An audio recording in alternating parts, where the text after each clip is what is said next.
Shortly after the turn of the century, 8-year-old Harold B. Lee, future president of the Church of Jesus Christ of Latter-day Saints, left his humble farmhouse in the Cache Valley of southern Idaho on a journey that would bring him in touch for the first time with his prophetic destiny.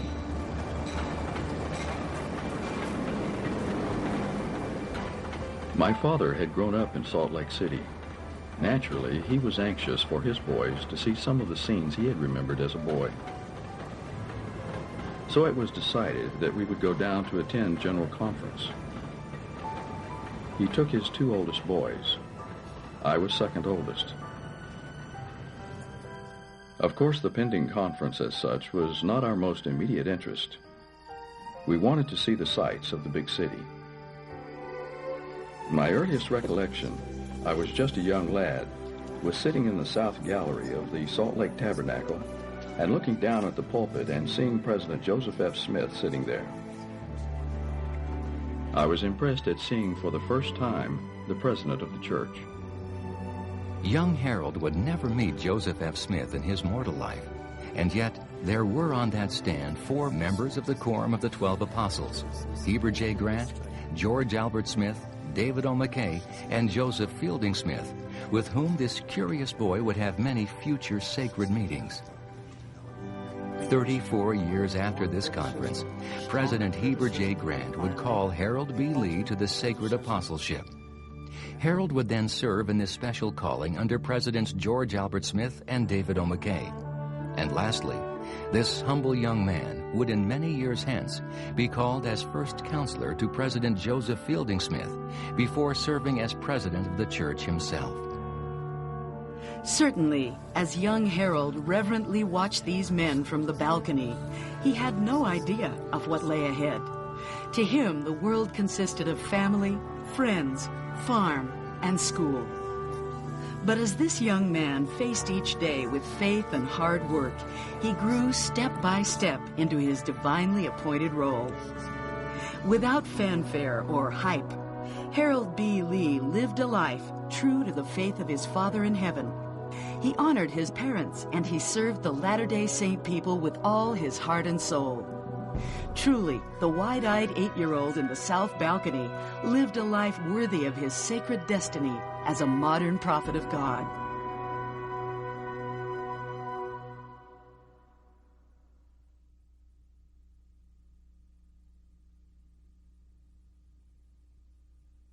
William Lee, the great-great-great-grandfather of the future prophet, was the first Lee ancestor to settle in the land of America.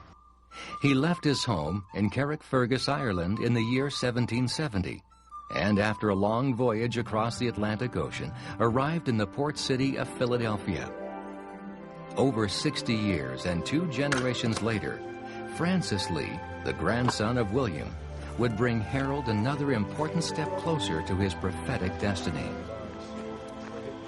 My great-grandfather, Francis Lee, joined the Church of Jesus Christ of Latter-day Saints at Randolph County, Indiana in 1832. My great-grandmother, Jane Vale Johnson, joined at the same time, and they were married in 1835. It is significant to note that President Lee's ancestors joined the church just 2 years after the Restoration began. Clearly, the Lord was preparing a heritage through which this great foreordained leader could come and fulfill his role in magnifying the calling that he had as a great leader in the latter-day work. As members of the newly organized faith, Francis and Jane were humble victims in the terrible persecutions that followed the early saints from Missouri to Nauvoo. Following the bloody martyrdom of Joseph Smith and his brother Hiram, they joined with the body of the church in the long and arduous journey across the plains and into the valleys of the Rocky Mountains. And so, the Lee family established roots in the rugged settlements of the West. Under the direction of Brigham Young, they stopped first in Tooele before moving on to Utah's Dixie. Samuel Marion Lee Sr., Harold's grandfather, settled with his young wife Margaret in Panaca, a Mormon colony southwest of St. George.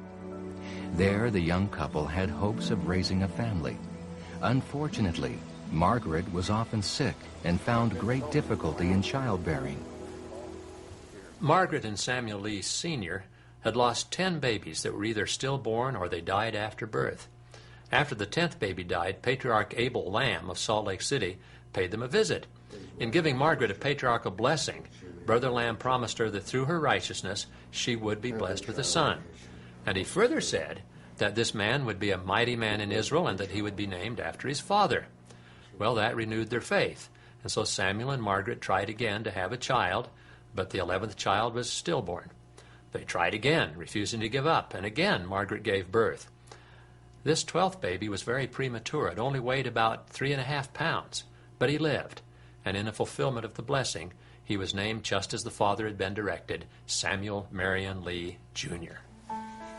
Unfortunately, Margaret Lee would live just 8 short days after the miraculous birth of her precious son. As a result, Samuel Marion Jr., Harold B. Lee's earthly father, was then taken to Salt Lake City and raised by his maternal grandparents, Joseph and Margaret McMurrin. And Samuel Marion Sr., who was busy with the settlement in the South, would visit his son as often as possible.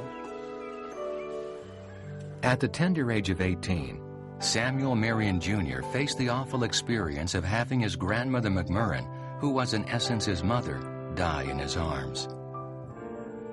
Following this tragic loss, Samuel was sent north to live with his aunt and uncle, Riley and Jeanette Davis, in Clifton, Idaho.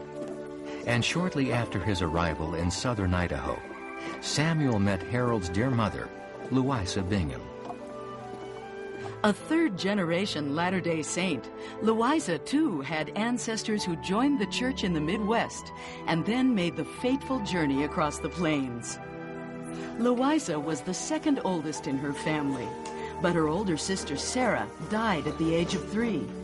As Louisa grew into adolescence, her mother became very ill and was often bedridden.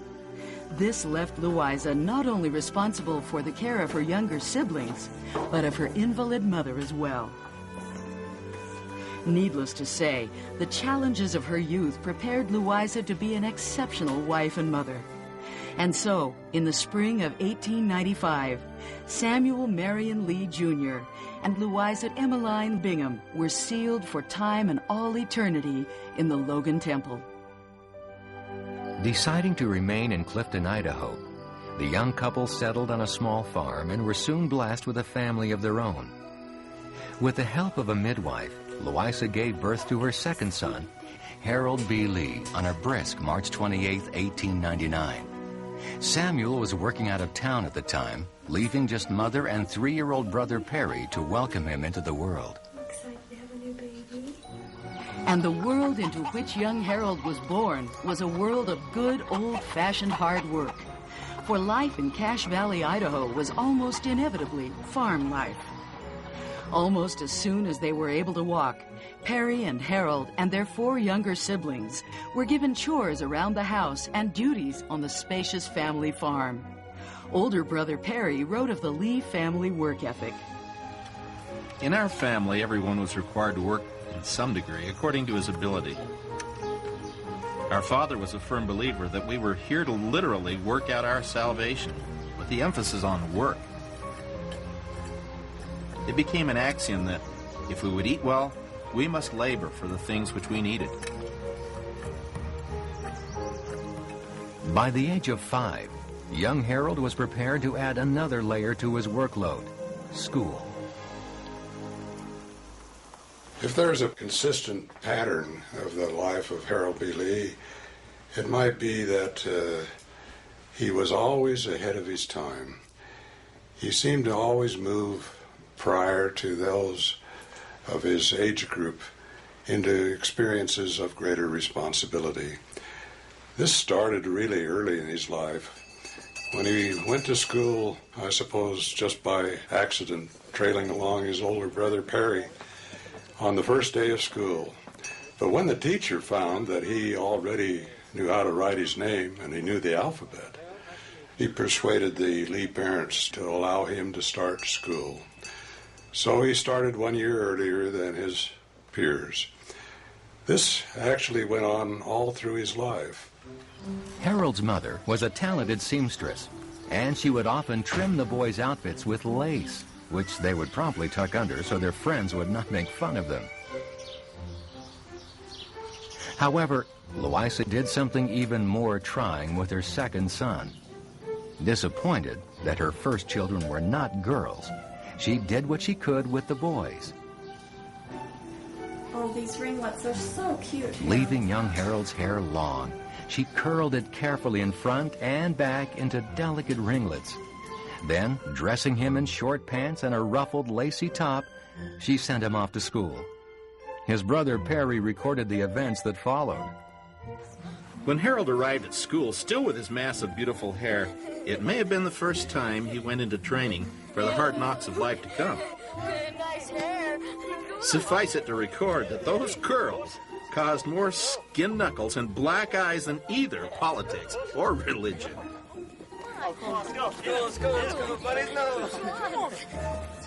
When Harold was finally able to get his hands on a pair of scissors, he cut the front ringlets right off. Louisa wept when she saw what he had done, but realizing that the effect was ruined, she went ahead and allowed her husband to cut the rest of his curls off as well. My great-grandmother, Louisa Bingham Lee, preserved the shorn locks. And a couple of years later, when my great-grandfather Bingham was a deputy warden at the Idaho State Penitentiary, he asked one of the inmates to braid the locks into 2 watch chains, which my great-grandmother treasured and kept for many years. With the days of curly locks behind him, young Harold pursued his studies for the next 7 years at the Clifton School without further disruption. During these years of growing and learning, it was evident that this future prophet was being watched over and protected. Good. On one occasion, young Harold traveled with his father to Dayton, a town south of Clifton, where the Lees owned a small 40-acre farm. While his father was tending to duties on the farm, Harold wandered off to explore some old buildings on the property. However, as the boy approached a pile of old lumber, he heard a distinct and audible voice saying, "Harold, don't go near that lumber over there." Sensitive to the whisperings of the spirit, even at this young age, the boy heeded the voice and returned to his father. He never discovered the danger that lurked near the old woodpile. Ever since then, the boy to become prophet knew that God could speak to him when needed. Harold's sweet mother also served as his protector more than once during his youth. One time, Harold was helping his mother to make some soap, and the two were lifting a large pan of lye down from a high shelf when the pan toppled over, spilling its contents onto Harold's head and face. Reacting quickly, Louisa held Harold to keep him from running away, and then, with her other hand, opened a nearby jar of pickles. She scooped out the vinegar and poured it over the boy to negate the burning effect of the lye. Once, when Harold was 17, Louisa nursed her son with the only medical knowledge she had.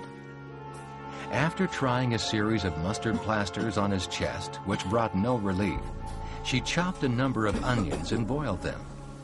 Then, wrapping the onions in a cloth, she placed the remedy on Harold's chest.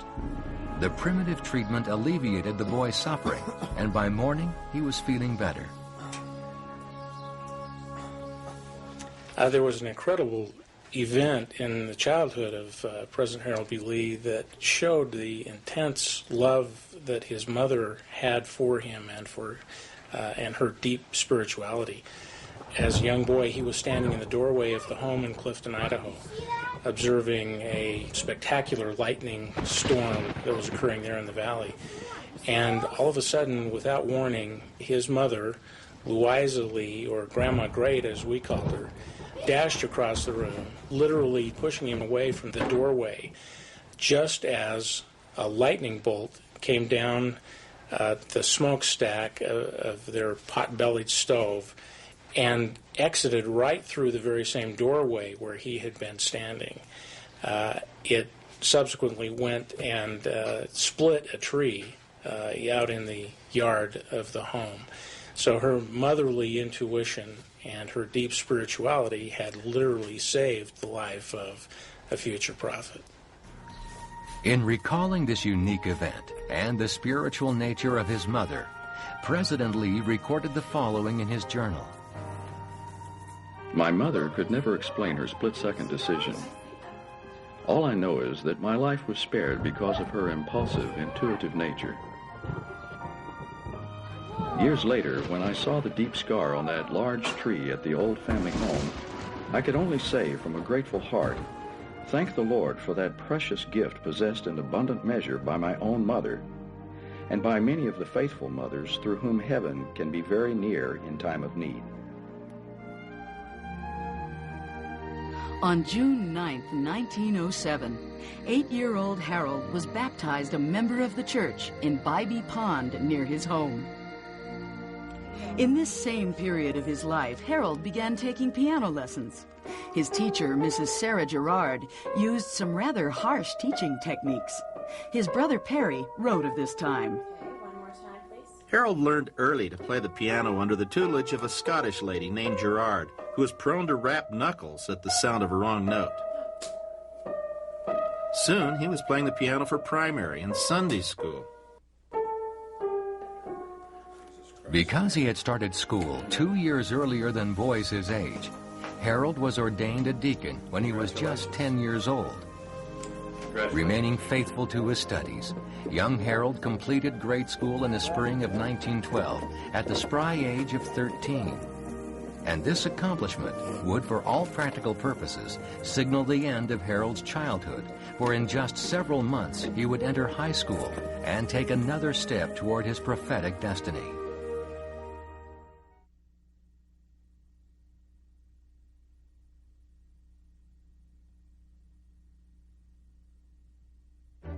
In the fall of 1912, Harold's parents enrolled him in the Oneida Stake Academy. This church-directed high school was located in Preston, Idaho, across the valley from the Lee home. The academy was, however, distant enough that Harold would not live at home for the next 4 years, except during summers, when he would return to help with the farm. Harold roomed with his brother Perry in a boarding house across the street from the two-building campus. He wrote about these accommodations. Living in this same house were a total of 13 boys, and one could easily guess the impromptu parties staged. Underneath our room were the quarters of the principal of the school, J. Robert Robinson. On various occasions, he appeared and soundly scolded us for the ceiling-cracking performance we sometimes staged. Young Hal Lee, while maintaining his studies, seemed to be involved in everything else the school had to offer as well. Having already learned to play the piano, he focused musically on learning to play the alto and French horns for the school band. He also took great interest in the athletics programs. His favorite sport was basketball, and he was said to be a rather good player. Busy as he was with music and sports, Harold also found time to participate on the school's debate team, which during his senior year won the tournament against the renowned Fielding Academy in Paris, Idaho. Harold wrote of this in his journal. Never in the history of our school had a team defeated Fielding Academy at Paris, but we succeeded in turning the tables in a thrilling 2-1 decision. They gave us a banquet following the debate, and the next day we returned to Preston as conquering heroes, and our student body gave us a real reception in a special assembly. Harold B. Lee's mother, Louisa Bingham Lee, apparently was not an overly affectionate woman physically, but she showed her love in very tangible ways that meant a great deal to her children. Harold always remembered an experience he had when he was a teenager. He was very involved with debate, and he had a chance to go away on a debate meet. So he went away, and apparently he was very successful. He won the tournament, was very excited about this. And on his way home, he called his mother and started to tell her about what had happened. And she stopped him, and she said, "I know, son, I know all about it." And he said, well, how do you know? And she said, while you were gone, I went outside by the willows, and I prayed to God that you would not fail. And Harold B. Lee said about that incident, I have come to know that that kind of love from a mother is critical and important for every son and daughter who expects to achieve in this life. Arriving at the end of 4 very busy and successful years at the Oneida Stake Academy, Harold graduated in the spring of 1916. It was then decided that Harold could best help the financially strapped Lee family by pursuing an Idaho teaching certificate. After spending several weeks studying so hard that he lost nearly 20 pounds, Harold passed the entrance exams for the Albion Normal School, located some 30 miles outside of Burley. The isolated nature of the school made it easy for Harold to focus on his studies. And so by the end of the summer, he had earned his second-degree teaching certificate at the age of 17. That winter, young Harold Lee took his first job as a school teacher in the one-room Silver Star School near Weston, Idaho for $60 a month. Harold found himself teaching nearly 25 students at different levels of grades 1 through 8. He faced the task, however, with determination and faith, calling on his Father in heaven for help. Almost nightly, I placed my school problems before the Lord. And although I never worried so much over a work, the Lord never deserted me, and I learned some of the most valuable lessons of self-mastery in my life. Each class member was important to Harold, but he took extra care with his youngest student, the only first grader at the school. Harold's older brother Perry said this of their unique bond. His lone first grader, Vassal by name, was either his greatest problem or his prize pupil, for I heard his name muttered often in his nighttime dreams as he visited home on weekends. One of the fun stories that came out of Harold's experience at Silver Star School involved a picket fence that surrounded the school. Young Harold had been given strict instructions by the school board that the children were not to walk on top of the fence for fear of injury. Well, during the first week of school, Harold looked out the window, and what should he see but his young first grader standing on his hands on the fence? Well, he quickly grabbed his camera, took a picture of the boy with his feet high in the air in order to prove to the school board that there was much more to worry about than simply children walking on the fence. With the completion of that school year, Harold returned for the summer of 1917 to the Albion Normal School, where he then earned his third-degree teaching certificate. That fall, he was promoted within the school system and assigned as teacher and principal of the district school in Oxford, Idaho. This new position came with several benefits.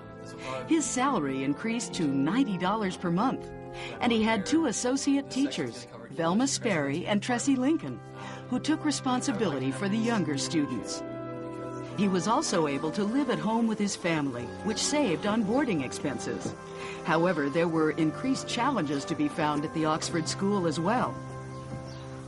At age 18, President Lee was appointed as a teacher and the principal of the Oxford District School in southern Idaho. This covered all of the grades, basically from kindergarten through high school, and it put him in the unique situation where he had to be responsible for students that were, in some cases, larger and older than he was. He chose to accomplish that utilizing a method that actually served him well through the rest of his life. He, at lunchtime, would change into his gym clothes and go outside and play basketball with the students. That gave him an opportunity to establish a common ground and to establish a friendship with them that he could not have done in any other way. During Harold's 3-year tenure at the Oxford School, he turned his monthly paycheck over to his family to repay his parents for having financed his schooling over the years. In an effort to make a little extra money for himself, Harold learned to play the trombone and joined with the Frew Brothers in their 5-piece band called the Frew Orchestra. Harold reminisced about this experience. We were the only dance orchestra from Logan, Utah on the south to Pocatello, Idaho on the north, and it was not uncommon for us to play 2 and 3 nights a week. On occasion, it was almost morning before we arrived home. The time that Harold Lee spent in the band was of great concern to his parents for 2 reasons. The first one was that it took a great deal of time in the evenings and often left him very tired and worn down for his job as a full-time principal and school teacher. But secondly, they were concerned about the moral challenges that faced young Harold in that dance hall environment. Yet, despite the many temptations that surrounded him at this time, Harold B. Lee maintained strict obedience to the principles of morality that he had been taught in his days of youth. It was, in fact, during this same time that Harold was ordained an elder in the Melchizedek priesthood and was shortly thereafter called to serve as the Elders Quorum president.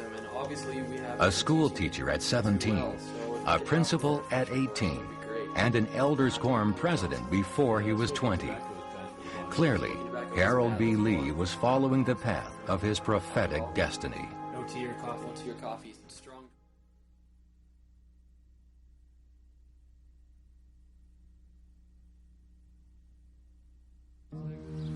In the spring of 1920, having completed his 3rd year as principal and teacher at the Oxford School, Harold counseled with his father, who was then serving as the bishop of the Clifton Ward, concerning the possibility of Harold serving a mission.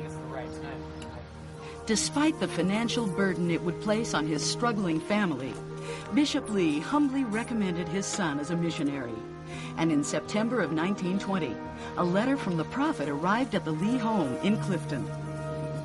Harold B. Lee was called by President Heber J. Grant to serve in the Western States Mission, headquartered in Denver, Colorado. I've been called to serve as a full-time missionary in the Western States Mission. Yeah, States, that's great. An enthusiastic Harold then set about quickly to make final preparations for his missionary service, acquiring the necessary wardrobe and saying his goodbyes to family and friends. But most important of all, he traveled with his father to the Logan Temple, where he received his sacred endowment in the house of the Lord. From Logan, Elder Lee bid farewell to his father and traveled by train to Salt Lake City, where he was to be set apart. Of the separation from his family and the challenge laid before him, Harold recorded his feelings. I never realized how great a gap my family filled in my life until I bade them goodbye. The parting words of my father when I left for the mission field were, "Harold, my boy, your father and mother are looking for big things from you." In Salt Lake on November 9th, 1920, Elder Lee was set apart by Brigham H. Roberts of the 70 and was assigned Elder Owen H. Martin as his traveling companion. Arriving in Denver by train on November 11th, they were met by President John M. Knight and assigned companions. Harold was paired with Willis J. Woodbury of Salt Lake, and it was clear from the start that they were a match made in heaven.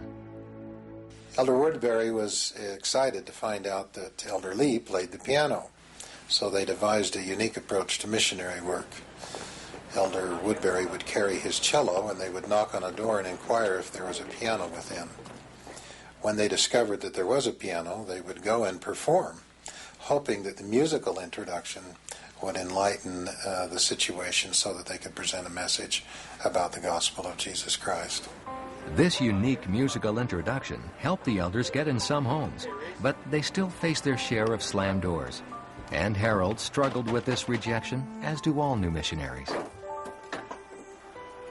Besides tracting, the other common missionary practice in Denver was holding street meetings. The elders and sisters would basically find a busy street corner and start preaching. Elder Lee wrote of his first street meeting in his journal. I thought I would surely faint until I got started. Then somehow I forgot myself and everyone else. I think if I keep on finding out how little I know, by the time my mission is over, I will be convinced I don't know anything. Fortunately, that was not the case for this humble missionary. Elder Lee met with much success in the early months of his mission. So much success that President Knight called Harold to be the president of the Denver Conference after just 9 months in the field. In this capacity, 22-year-old Elder Harold B. Lee became the presiding officer over not only 35 missionaries, but also the entire membership of the conference, or district, as it would be called today. Harold was only in the mission for 9 months before he was named the district president. In those days, there were no secretaries of the mission, there were no assistants to the mission. He was the only missionary assistant to President Knight. Now that meant that he presided over the saints. He had to listen to their marital disputes and counsel them. He conducted the funerals for the saints.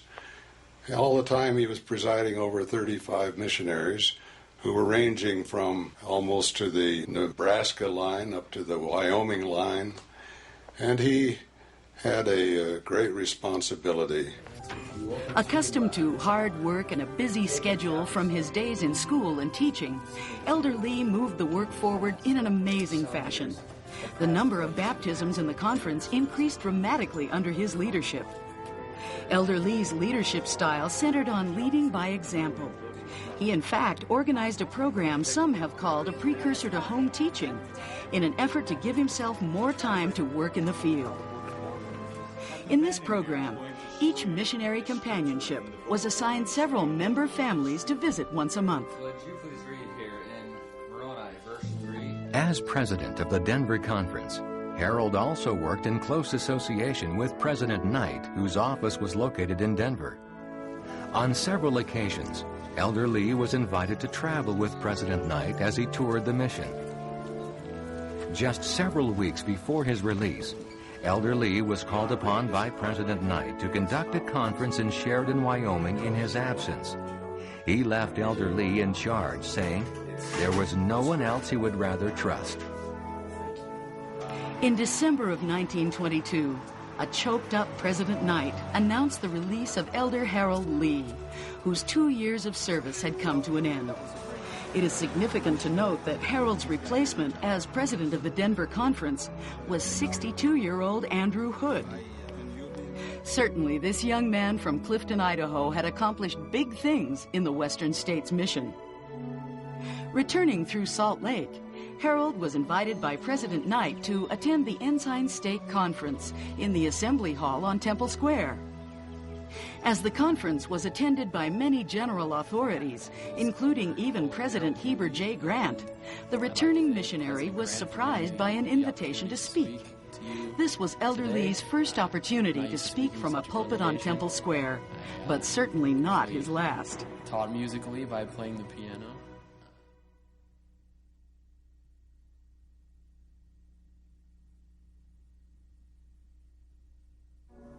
Before leaving Salt Lake City and returning to his family in Clifton, Idaho, Harold Lee made one very important contact with Sister Fern Tanner. Fern had also served in the Western States Mission, arriving just 2 weeks before Elder Lee.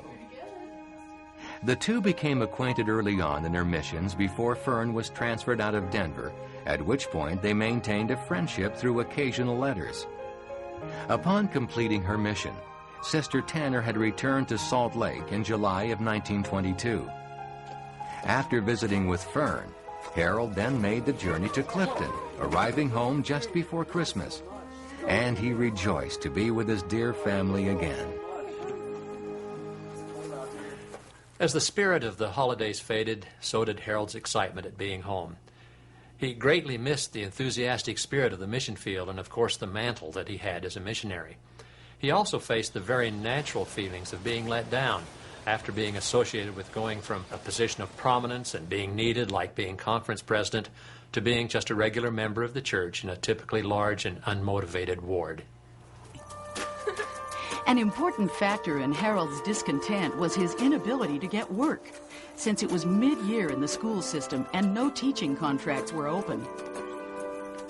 Harold did his best to stay busy helping his father on the farm, and was eventually called again as the Elders' Quorum president, which alleviated some of his frustration.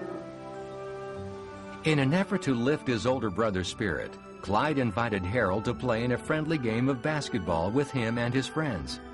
Not in the shape he used to be in, Harold suffered a back injury which aggravated a hernia that had developed during his mission.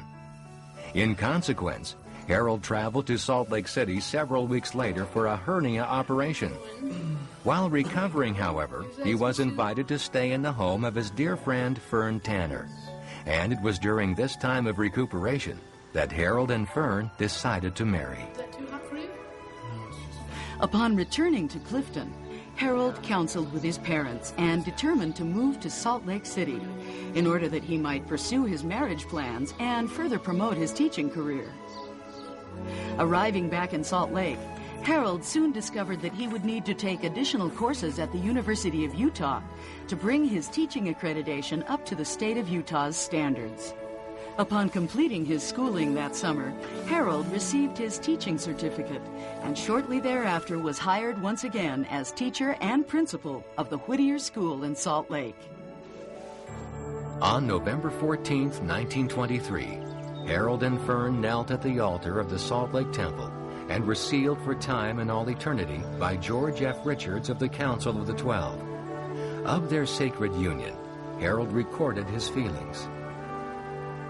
Never doubting our ability to get ahead together, we put our full trust in each other and moved into our first home at 1538 West, 800 South. The first year of our married life was a glorious honeymoon, in which we made preparations for our first baby. Maureen Lee, a darling baby girl, was added to the Lee family on September 1st, 1924. 14 months later, a second daughter was born to Harold and Fern.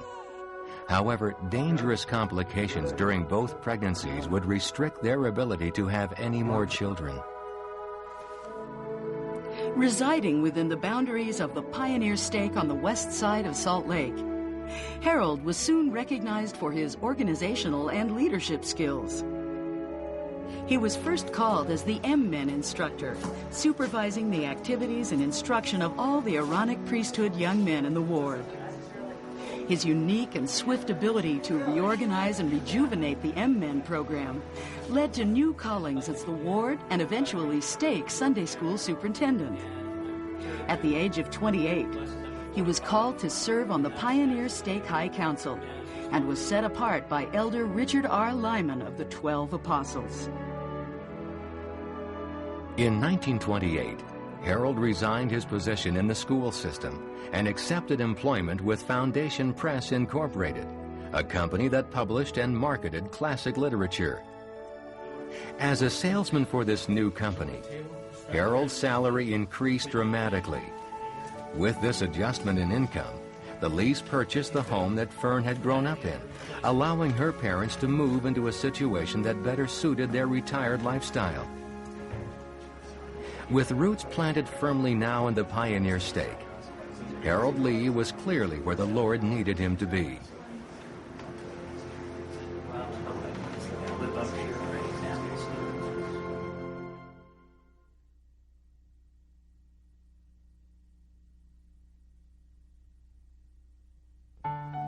At the 1928 October Conference of the Pioneer Stake, held in the Assembly Hall, Harold, just 29 at the time, was stunned when from the pulpit he was called as the second counselor to the stake president. Harold humbly assumed his position. However, his time as second counselor would not be long.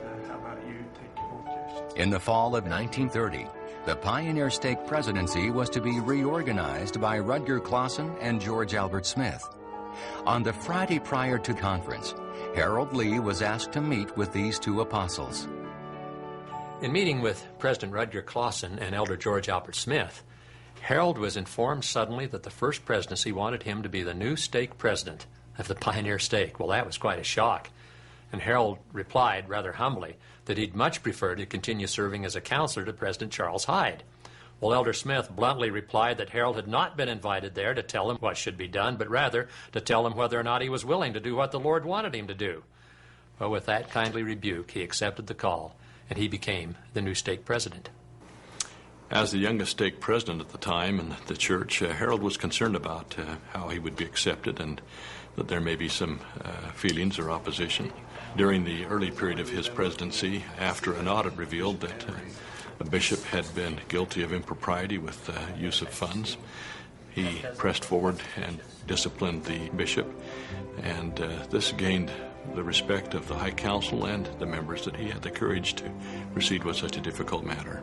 On December 1st, 1932, Harold entered the world of politics.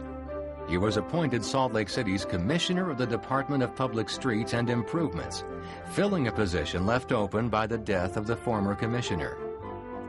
Therefore, in 1933, it became President Lee's ambition to be elected to the same position when the commissioner's term expired. Not surprisingly, Harold organized an effective and efficient campaign, which resulted in his election to the position.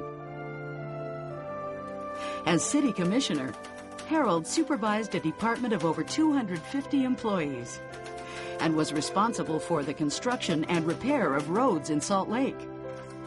He was also in charge of snow removal, which demanded a great deal of attention throughout the winter months. While managing the affairs of this public department, Harold was also faced with a great challenge in his ecclesiastical assignment.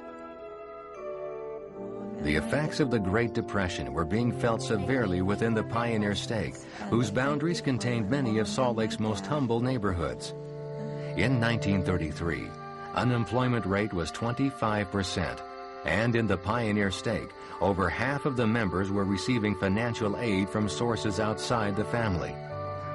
President Lee met regularly with his counselors to prayerfully consider ways that they might remedy the hardships faced by so many within the stake.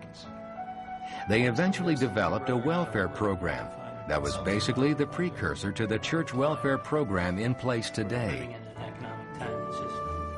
Food was the major need, and the major available resource was manpower.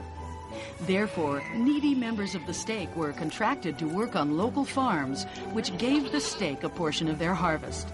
A stake warehouse canned and then distributed the food items to those who had performed the work. The Pioneer Stake Welfare Program worked incredibly well and attracted attention from struggling communities around the nation. It also caught the attention of the First Presidency, who were at the same time considering possible aid programs for the church worldwide. Then, in 1935, Brother Lee was called in by the First Presidency to a very special meeting. If I remember right, it was a Saturday morning. And believe it or not, he was with those brethren for 3 whole hours. And during that period of time, President Grant and his counselors asked him if he would organize a welfare program for the whole church. And they put him in charge of it. And a little later on, they gave him the title as Managing Director of the Church Security Program. And that went on for a couple of years, and they changed it to Church Welfare Program. But it was Harold B. Lee who had the responsibility to organize the program. So he visited with a lot of fine men in the city, good businessmen, got ideas of what we might do. And then he went up into City Creek Canyon, where he went really to think and to pray, wondering what kind of an organization the church would have to have in order to have a church-wide welfare program. And so while he was there, he got the impression that he didn't need anything other than to put the priesthood to work. And he didn't invent a new organization. He just came up with the idea of delegating to the stake presidents and to the bishops the responsibility to run this new program. President Lee spent nearly 6 months designing his plan based on this revelation. In the months that followed, his program was accepted by the First Presidency and the 12. It was officially announced as the Church Security Plan in April of 1936, exactly 1 year from the time Harold was given the assignment. And in launching the new program, the First Presidency called President Lee as the managing director, which would require a full-time commitment. Consequently, Harold resigned as a city commissioner. In getting the program up and running, Harold would spend the next 5 years traveling extensively around the state and the nation. Almost every weekend was spent in special training sessions with local leaders. All in all, the program was meeting with great success, and saints across the struggling nation were being blessed. Certainly, the humble Pioneer Stake President had magnified his office.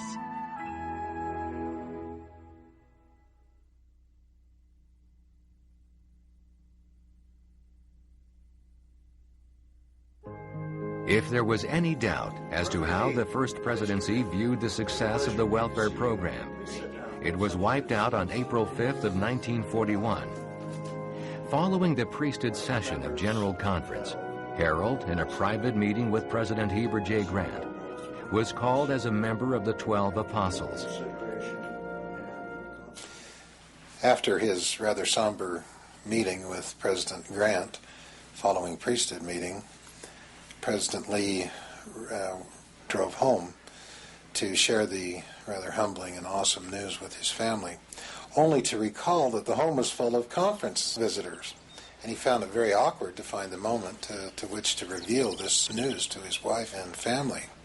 Maureen was not home at the time. She was at a friend's home, and she called fortuitously asking for a ride home. Harold seized the opportunity and put the family in the car and picked up Maureen, and there in the automobile shared this awesome and humbling experience with them. The next day, Harold was sustained in the Sunday morning session of General Conference. Naturally, he detailed this unique event in his journal. I was sustained before the General Conference by President J. Reuben Clark, Jr., after which I was invited to a place on the stand at the foot of the ladder, as he expressed it, a member of the 12. Taking his place with the other members of the 12, Harold stood out like a sore thumb. He had thick black hair as opposed to the gray or bald heads of the others. Harold was, after all, just 42 years old. The next youngest member of the council was 62, 20 years Harold's senior. With the onset of World War II, there were many concerns the brethren faced with the challenges to members, their needing comfort and counsel. Elder Lee was called upon in 1942 to counsel with LDS servicemen who were preparing to leave for the war. And again in 1945, he was called upon to counsel with those servicemen as they returned from the war, helping them to deal with many of the emotions and feelings of the terrible events they'd been through. When World War II came, Brother Lee was given some special assignments by the President of the Church to watch over the chaplains and the servicemen. We didn't have our rightful share of chaplains, according to the different religious organizations, because none of our chaplains had been through a school of divinity. And in order to become a chaplain in the military, you had to be a graduate of a school of divinity. So President McKay sent him to Washington to meet with the Secretary of Defense, and I went with him. And I remember going to Washington. Brother Willard Marriott, who started the Marriott Corporation, took us from New York down, and we went to the Pentagon. Brother Marriott had arranged the appointment for Brother Lee to meet the Secretary of Defense. And when we got there, the Secretary of Defense didn't want to meet with Brother Lee, so his undersecretary met with him, incidentally, who was a far more understanding person. And Brother Lee was able to explain the church's position.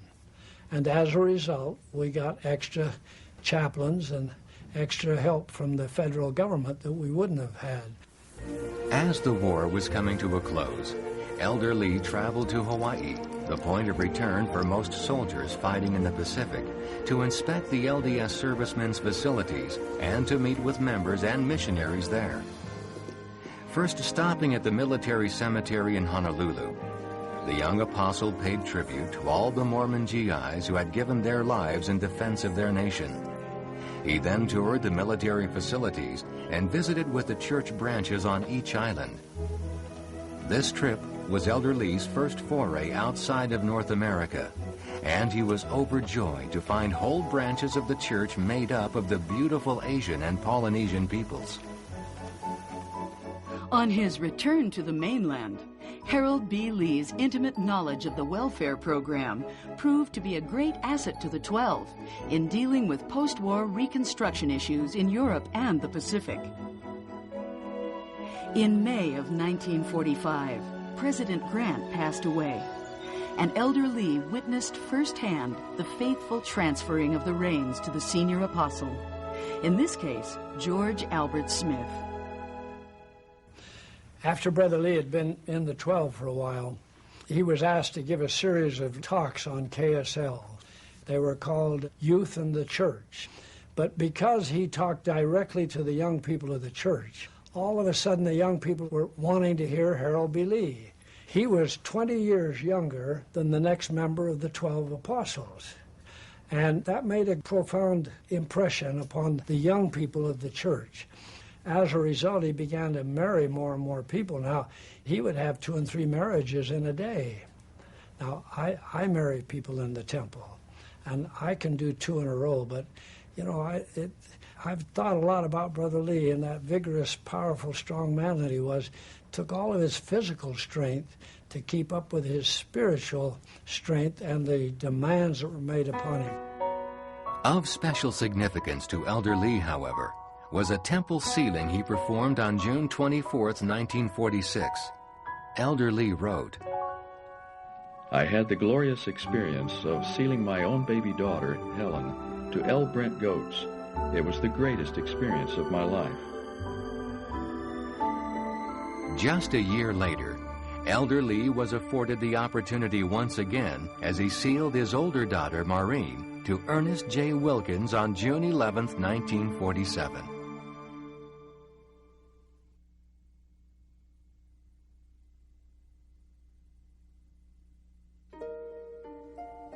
In 1951, President George Albert Smith was called home, and David O. McKay, the senior apostle, was ordained as the new prophet of the church.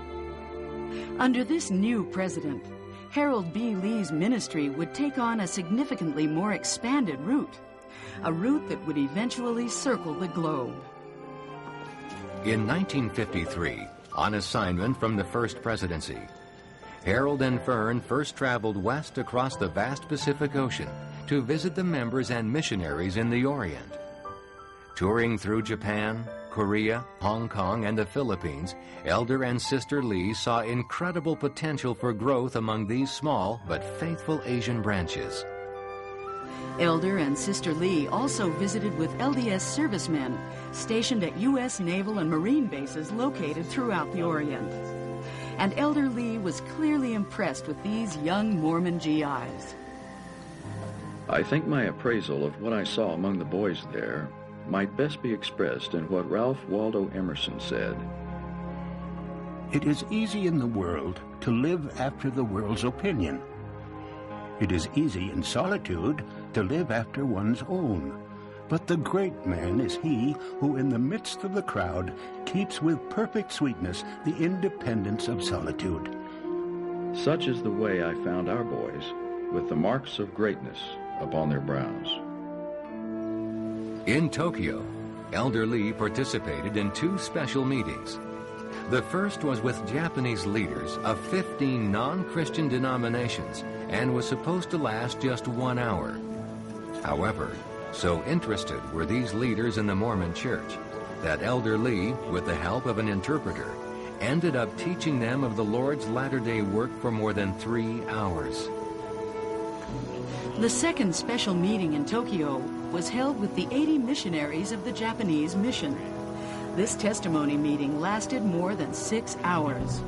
It gave Elder Lee great insight into the success being found in Japan in recent years. Also significant on this tour of the church in Asia was a stop made by Elder Lee in Hong Kong, visiting the spot where Elder Matthew Cowley dedicated the land of China for the preaching of the gospel some 5 years earlier. Elder Lee added his own prayer that missionary work would in the future be opened up among Chinese people. In 1956, Elder Lee was sent on assignment with Elder Spencer W. Kimball to divide the Mexico mission. Traveling by train, the two apostles arrived in Monterrey, where they visited with members and missionaries before traveling by car to Mexico City. There, they held a meeting with members and missionaries and created the Northern Mexico Mission, which would be headquartered in Monterrey. In 1958, Elder and Sister Lee were given a special assignment by President McKay to tour the mission in South Africa. After making a one-day stop in Rome, they arrived in Johannesburg on October 4th, 1958, and were met by President Fisher of the South African Mission. Under the guidance of President Fisher, Elder and Sister Lee attended conferences throughout the mission, traveling along the entire south coast from Durban to Cape Town. The spiritual highlight of the South African mission tour came in the city of Durban. There the saints had gathered for their conference, and they had heard a marvelous address from Brother Lee, and the meeting was closed. But no one moved in their seats. They were silent. The branch president arose and said, "What is it you want? Do you want to hear more from Brother Lee?" A loud chorus came, "Yes." And so Brother Lee arose again and poured an apostolic blessing upon them, and they left satisfied. Brother Lee later said it was one of the most remarkable experiences he'd ever had, of where an entire congregation was overcome by the Holy Spirit.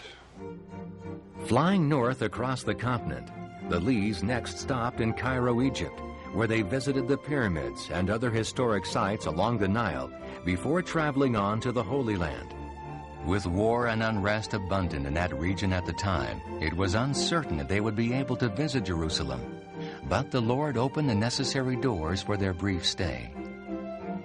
Leaving the land of Israel, the Lees traveled to various places in Europe, including Switzerland, where they visited the Swiss temple in Bern for the first time. The Lees also flew to Edinburgh, Scotland, where Fern was able to spend several invaluable days obtaining information about her Scottish ancestry. The apostle then made his final stop on the nearly 3-month, 35,000-mile journey, visiting the recently constructed London Temple. Less than 1 year from the time they departed for South Africa, the Lees were again sent abroad on behalf of the First Presidency, this time to the missions of South and Central America. Traveling by ship from New York to Rio de Janeiro, the Lees arrived on September 7, 1959. After creating a new mission in Sao Paulo and installing a new president, Elder Lee traveled throughout the mission visiting with members and missionaries. In the city of Londrina, the missionaries introduced Elder Lee to Alderasi dos Santos, the 5-year-old son of an investigator family. Alderasi had been born without the use of his legs, and the family had come to see Elder Lee with faith that he could heal their son. Joining with the missionaries, Elder Lee laid his hands on the boy's head and blessed him, rebuking the illness and commanding strength to return to the bones and muscles in his legs. Continuing their tour throughout the city, Elder and Sister Lee received word the very next day that Alderasi dos Santos was standing shakily on his legs. By December, the boy was even walking. The Dos Santos family soon joined the church, and as word of the healing spread through the mission, numerous others also entered the waters of baptism. In Central America, the apostle and his wife visited the missions from Panama City all the way to Mexico City. In Guatemala, Elder Lee presided over a conference of nearly 1,600 church members. He wrote of these humble saints in his journal. This is among the most distinctive Lamanite people I have yet seen. Somehow, I had a strong feeling that this place is without question the Lamanite capital of North America, and that a temple for the Latin American people should be built here. Having completed another 3-month tour, Elder Lee returned to church headquarters and reported glowingly on the condition of the missionary work in South and Central America. After only an 18-month hiatus, the Lees were again in the air, traveling this time to New Zealand and Australia, where they would spend several weeks meeting with and strengthening missionaries, church leaders, and members. With the completion of his visit to the South Pacific, Harold B. Lee had now visited virtually all of the areas of church membership at that time. While this would seem like simple visits to members, in reality this was great preparation for his later service in the First Presidency and as president in what would then be a worldwide church.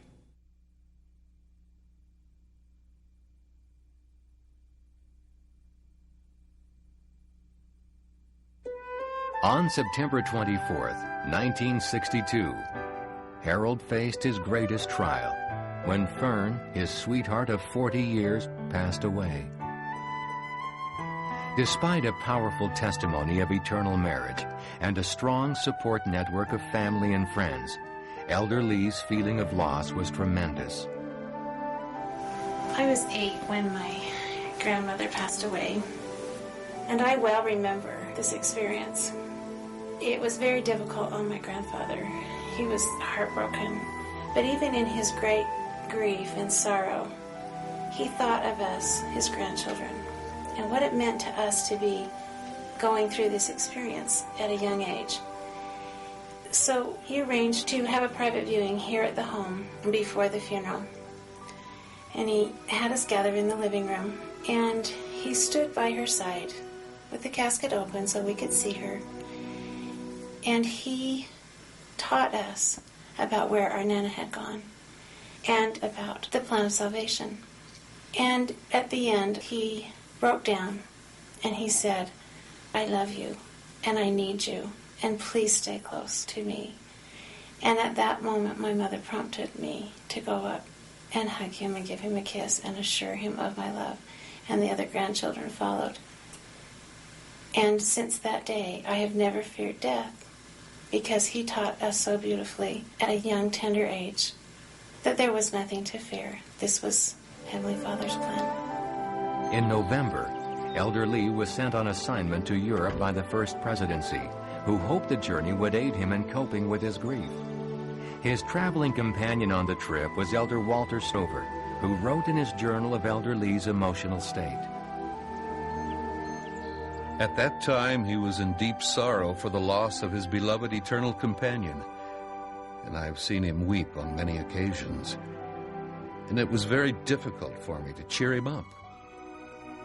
In Berlin, he was so depressed he had to go to his hotel room and turn the conference over to me. When Elder Lee's wife, Fern, passed away, Brother Lee suffered immeasurably. He was almost inconsolable with grief. It was time, though, in January of 1963 for him to go to the Equitable Life Assurance Board meeting in New York City. While he was there, he was approached by a friend of his, a banker from Atlanta named John A. Sibley. Mr. Sibley pulled him aside with a sympathetic thought. He told him how he'd lost his own wife in an automobile crash. And he said, "Harold, this will be your greatest test, but if you can overcome this tragedy, there is nothing that'll ever happen to you that you can't handle well." Amazingly, this experience came to him from a non-member banker. At the time, he was being consoled by his fellow apostles and associates in the church. But it had more influence, seemingly, than any other conversation. And from that time on, Brother Lee gathered himself up and went forward, and the healing process began. Referring to his patriarchal blessing, Elder Lee also noted that the Lord had promised him wives and children. The plural term wives certainly gave the struggling apostle hope that his loneliness would eventually end. With his heart on the mend, Elder Lee contacted an old friend from the Western States Mission, Frida Joan Jensen. Harold soon invited Joan, as most called her, to visit him at his home in Salt Lake. He wrote of this meeting in his journal. There was such a strange and wonderful peace from her visit that we both seemed to desire that such visits might be repeated. I had referred to our home as Fern's masterpiece, to which she later wrote, "It is truly beautiful, a symphony of color, a beauty that lies in the accumulation of memories which nothing can wholly displace. Many thanks for a glimpse into paradise." Following a sweet and simple courtship, Harold and Joan were sealed in the Salt Lake Temple on June 17, 1963, by President David O. McKay. To some, it may have seemed that Elder Lee remarried too quickly, but his daughter Helen understood that this is exactly what her mother Fern would have wanted. Helen had once spoken with Fern about a man in their ward who had remarried quickly after his wife's death. Helen was disappointed with the man, but Fern replied sincerely, "Oh, my dear, you don't understand what it is to love someone. If I were to go before Daddy, and I think that we'll have to face that probability, I could never rest until I knew that your father was happily married again. I cannot bear the thoughts of him being alone and not having his needs cared for by someone who loves him as I do. I want him to remarry, and I mean soon after I go, so that he will not be lonely." With Joan now at his side, Elder Lee continued to travel among the saints. However, tragedy struck again in August of 1965 while Elder Lee was on assignment in Hawaii. His oldest daughter, Maureen, died unexpectedly just days before her 40th birthday. Maureen was the eldest of the two daughters of President Lee. I was married to Maureen Lee, and in 1965 we were living in Provo, where I was teaching at BYU. We had 4 children, and she was expecting the 5th child, which she hoped would be a little girl. Incident to her expectation, she developed an embolism, which was a blood clot, which eventually took her life. I immediately tried to contact her father, and eventually found him over in Hawaii doing church service there. As could be expected, the death of his daughter was the most devastating experience that he'd ever had. He took a plane and got to Provo as soon as he could and was there for the funeral. Maureen's sudden death was undoubtedly the saddest experience of Elder Lee's life and further compounded his grief in losing Fern. After months of sleepless nights, and with help from a loving Heavenly Father, Elder Lee soon emerged from his bitter sorrow a stronger, more compassionate man. But his experience would never be forgotten and would be the key to his personal strength and spiritual power. Unfortunately, as Elder Lee continued to travel among the saints, health problems became a regular hindrance as a consequence of his age. However, the Lord was mindful of his servant. When I was a mission president, I was president of the Florida mission, Brother Lee wanted to tour my mission, and he did, and it was just great. But he was sick the whole week that he was there.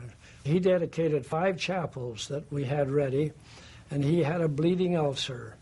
Every day I asked him, why don't we wait and come back in a month or 2 and finish? But he said, no, I want to get it done. And, you know, he stayed, and he left Florida, flew to New York, took care of some business, and then on the way home got terribly sick. As he closed the conference in April of 1973, President Lee told a story that none of us in the family had ever heard before. He told of an experience when he'd been traveling back from the East. He and Aunt Joan had decided to come home early. And he said that while the flight was in midair, he felt hands on his head. And as he turned to look, no one was there. And then mid-flight, again, hands on his head. And he said when he landed, he was in some discomfort. It was about 11 o'clock at night, and they called his doctor, and they made an appointment to see him the next morning. But before the appointment, he began to hemorrhage. That was the original cause of his ulcers, and he was operated on for those ulcers soon thereafter the next day. I remember that experience because I had a hand in the aftermath. I was serving on an LDSSA student committee assigned to ask him to come speak to a fireside. And I didn't realize what I was asking because of his recent surgery, but I went to his home, and he was gracious enough to say, yes, I'll come. When I told him it was a fireside, he said, "Where will this fireside be held?" And I said, "In the tabernacle." And he said, "Oh, is that what they do with firesides these days?" Elder Lee added this testimony. I know that there are powers divine that reach out when all other help is not available. Yes, I know there are such powers. In that same year, stomach ailments that had plagued Elder Lee for more than 15 years reached such severity that surgery became imperative. During the operation at the LDS hospital in Salt Lake, nearly half of his stomach was removed. Subsequent tests and surgery were required again in 1969. In January of 1970, President David O. McKay passed away after 19 years of faithful service as prophet and president of the church. Joseph Fielding Smith was ordained in his stead at the special meeting of the apostles held on January 23rd. Harold B. Lee and N. Eldon Tanner were called as President Smith's counselors in the first presidency. During the 2.5 years that Elder Lee served in the first presidency, several important new programs were instituted. Chief among those were church security, public relations, and internal and external communications. In the fall of 1971, President Lee participated in the historic first-ever area conference of the church. Presided over by President Smith, the conference was held in Manchester, England, and brought together all the saints of the British Isles. President Smith, who was 95 at the time, was becoming more and more frail, and less than a year later, he was called home to his Father in heaven just 17 days before his 96th birthday. President Lee's daughter Helen was with her father when he received the news of President Smith's death. I'll never forget the look on his face. He kept repeating, "Oh no, no, oh no." He covered the phone receiver and looked as though all the cares in the world had suddenly settled upon him. He said to us so gravely, "President Smith is gone."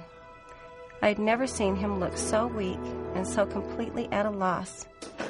It was only a moment, however, until he straightened up, squared his shoulders, and began to take charge. Of this dark and challenging moment, President Lee said the following.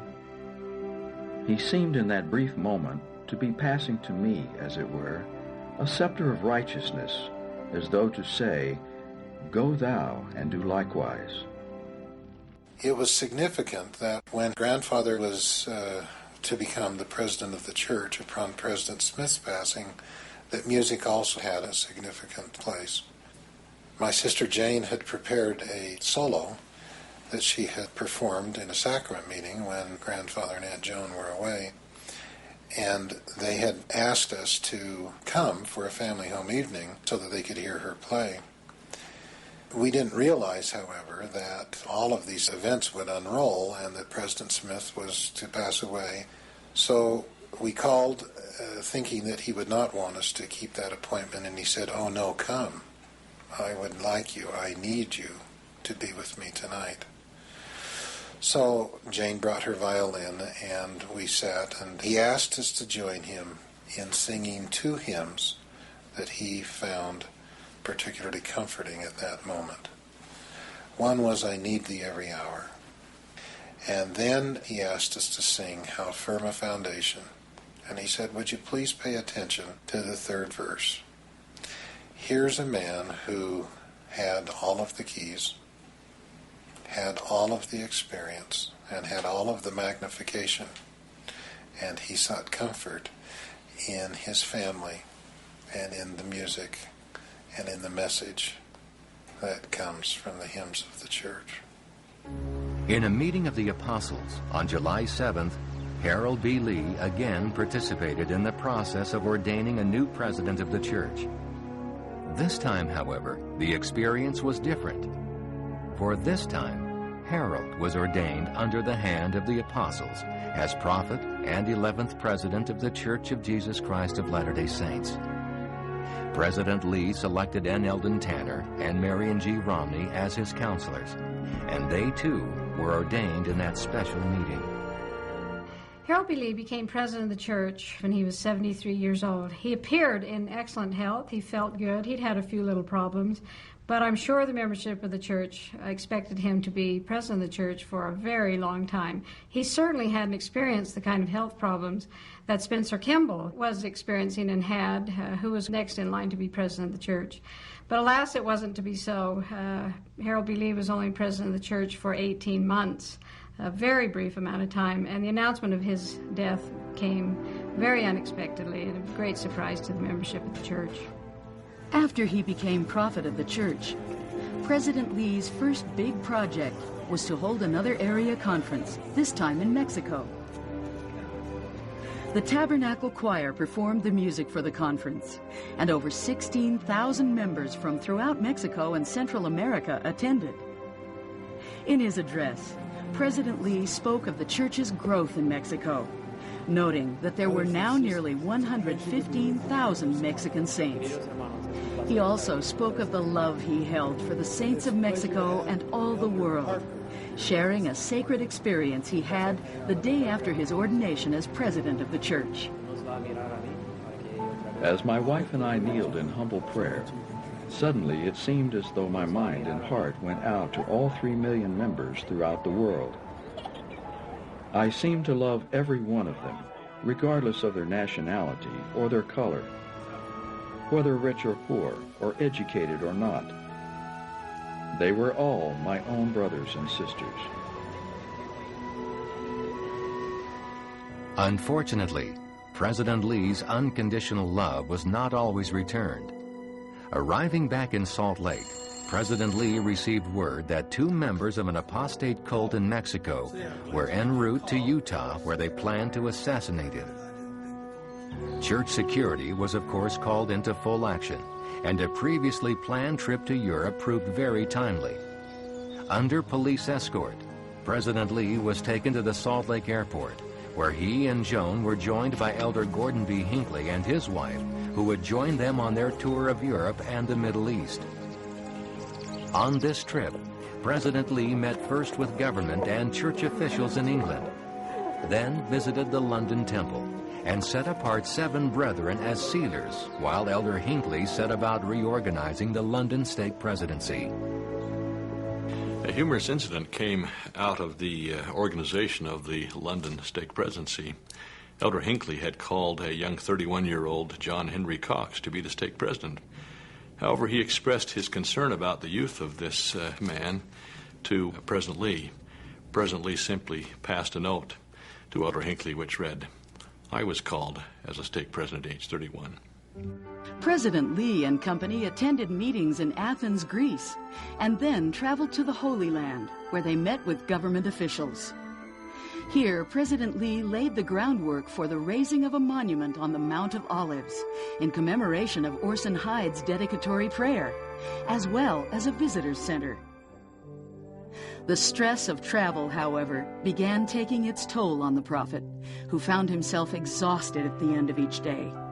Of this time, President Lee wrote in his journal, "I now realize I was skirting on the brink of eternity, and a miracle in this land of even greater miracles was extended by a merciful God, who obviously was prolonging my ministry for a longer time." From Israel, the traveling prophet and apostle and their companions flew to Italy. There, they visited with members and missionaries in Florence, Pisa, and finally Milan, where they attended a conference with Mission President Dan Jorgensen and 140 of his missionaries. Traveling north, the general authorities finished their European tour in Switzerland, where President Lee called a new temple president and spoke to a gathering of over 300 saints in Lausanne. In October of 1972, President Lee led the first of the only 3 general conferences over which he would preside. You can't grow up in the family of an apostle without having many fond memories of General Conference. And for us, the good news was that it was a weekend when we could have grandfather at home. One of the exciting moments was general priesthood meeting on the Saturday night. The evening would start with the boys getting ready to go down to conference with grandfather, and he would drive down 2nd Avenue in his Buick and pick us up. But we would go, and we would be ushered into a special parking place, of course, go under the tunnels beneath the tabernacle and go up to a place reserved for what would normally be the wives of the general authorities. One of the unique experiences with President Lee that we shared was coming back through the tunnel underneath the tabernacle and underneath Main Street, back to the parking garage after a priesthood meeting. President Lee was animated, and it had been an unusual outpouring of the Spirit that night in priesthood meeting, and he said to us as he escorted us back to the parking garage, "Did you hear what the Lord had to say to the brethren tonight?" And he was talking about what the Lord had said through him. Later that month, President Lee announced the organization of an activity program in the church for single adults, called the Melchizedek Priesthood MIA. And during the following year, President Lee made a great effort to reach out to single adults in the church, speaking at college campuses throughout the Intermountain West whenever possible. In June of 1973, President Lee participated in the open house for the newly constructed church office building in Salt Lake City. The 26-story high-rise brought together all the church personnel and staff that had previously been scattered in various buildings around Salt Lake. Later that year, at the October General Conference, President Lee, who was growing more tired and weak with each day of continued service, gave his final counsel to the saints whom he loved so very much. We have never had a conference when there has been so much direct instruction, so much admonition, when the problems have been defined and also the solutions to the problems have been suggested. I know with a certainty that defies all doubt that this is His work, and that He is guiding us and directing us today as He has done in every dispensation of the gospel.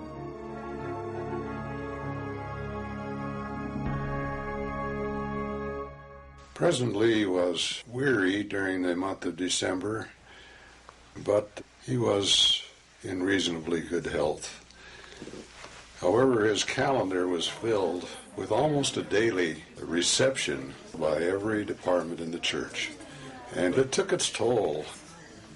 When Christmas finally came, he was very tired, but finally he arrived for dinner, and he sat through the meal and the little program that followed, and then he went home, lingering, though, at the door, unusual as that was.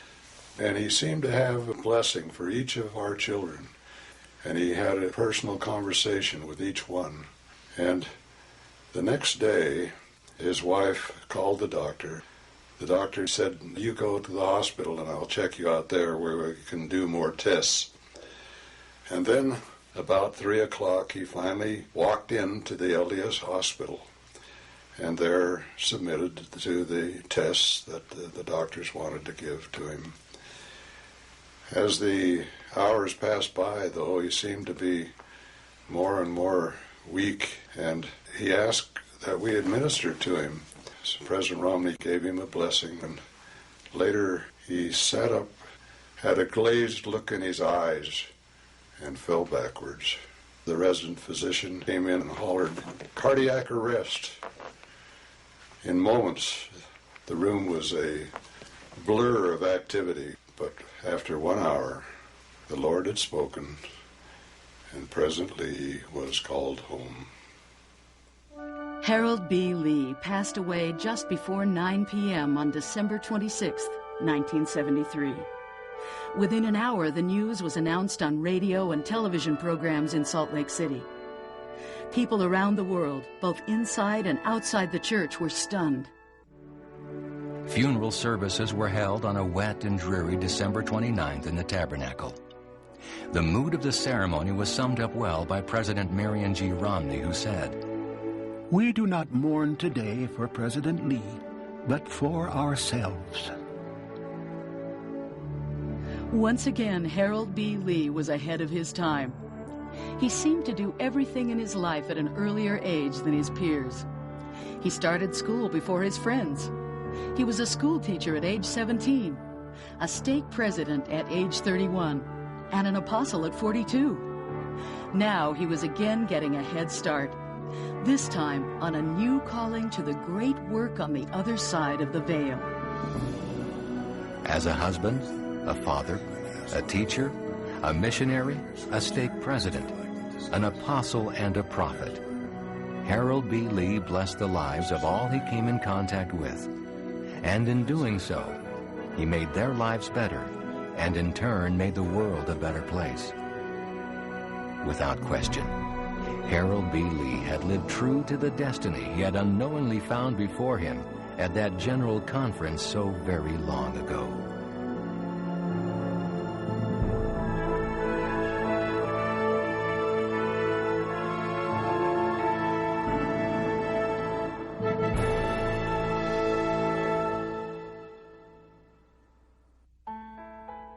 I've been moved, I think, as I've never been moved before in all my life. If it were not for the assurance that I have that the Lord is near to us, guiding, directing, the burden would almost be beyond my strength, but because I know that He's there and that He can be appealed to.